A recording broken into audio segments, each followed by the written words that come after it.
It is halftime of Marquette Hilltoppers football, presented by Gruber Law Offices. Hi, I'm Max Meyerson here on the Marquette University High School football halftime show, and I'm pleased to be joined by Marquette High legend, Terry Kelly. Terry, how you doing? Good. I think you have to be about 250 miles from home to be a legend. So I don't know if I fit that category. Well, I based on what I've read on your history at Marquette, I think it's safe to say you do fit the legend category. So quickly, before we get into all your history at Marquette, and you've done a bunch of different things from football coach, track coach, now you're doing play-by-play. What makes Marquette such a special high school? Well, I had a chance to see it as a teacher, a coach, and a parent, because we had 3 sons go through Marquette. And I'd say the thing that makes it different is that sense of brotherhood. I think that is the unifying principle. Students are made to feel they're part of something bigger than themselves. And they really, I think, can look at the support they receive, how folks really seem to care about them as individuals. Yeah, that's amazing. And so you are now doing color commentary for My 24's Friday Night Rivals. So how did this start? Have you always been interested in doing play-by-play or color commentary? How did this start? What's your background on all this?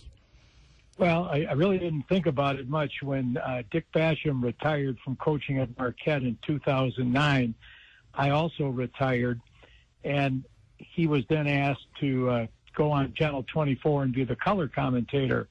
And so they needed somebody to help do the spotting for defense, who makes tackles, assists, and so forth. So I worked with him for about, I think 3-4 years.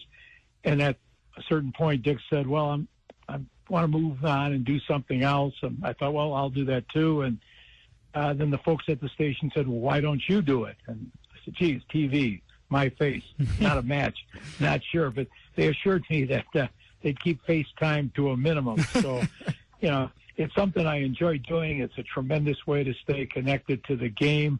I think my wife would say she's not so worried about my perhaps having a heart attack while doing a radio or TV broadcast, but if I was still coaching, maybe those odds would not be so strong. Yeah, I'm sure it's a lot less stressful, although there is still a little bit of stress going on TV. So speaking of your time as a coach, you also were a track coach at Marquette. So I wanted to ask you this. Do your coaching philosophies differ between those two sports? Obviously, football is such an intense, emotional sport, but you're also going up against another team, so a lot of it is game planning, versus track, which mostly is just, you against yourself and trying to be your best self. So do you have a different coaching, or did you have a different coaching philosophy for those two sports? I think you do. I think, as you point out, the team aspect of football and how you have to work cohesively is a little bit different from track. In track, you're trying to have individuals maximize their potential. And I think, the thing that was a beauty about track is that, in football, you look at the end of the day, did you win, did you lose? In track, you don't have to finish in first place to have had a good day. An athlete's able to look at his or her performance and say, geez, I improved upon my last time out. And I think when you start to coach, athletes in track, you're able to work on that, make adjustments, and you're not trying to have all the pieces fit into a puzzle as much. Obviously, there's still a team element to track, relays, and so forth, but by the same token, they very much are working with individuals. Yeah, no, that makes a ton of sense. And so you had a ton of success, as you alluded to. We're coaching under Dick Basham for 31 years. You were part of 8 state championship teams. So when you look at some of those state championship teams and you look at the Marquette team this year, are there some similarities? What are some of the things you're seeing from the color commentary booth about this year's team? Well, I see this year, I think, people talk about complementary football. And I think that's one of the things this year's team. And I've only gotten to see them live last week. Otherwise, we're doing a game somewhere else.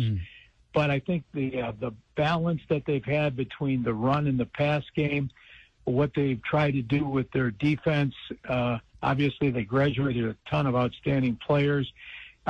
So they had to find ways to play to the strengths of this year's group. And I think Keith Lisinski and his coaches have done a fantastic job of finding, what are the skills that these guys have that allow them to be the best that they can be. Up next, more of my conversation with Terry Kelly here on the Marquette University High School Football Halftime Show on 101.7 The Truth.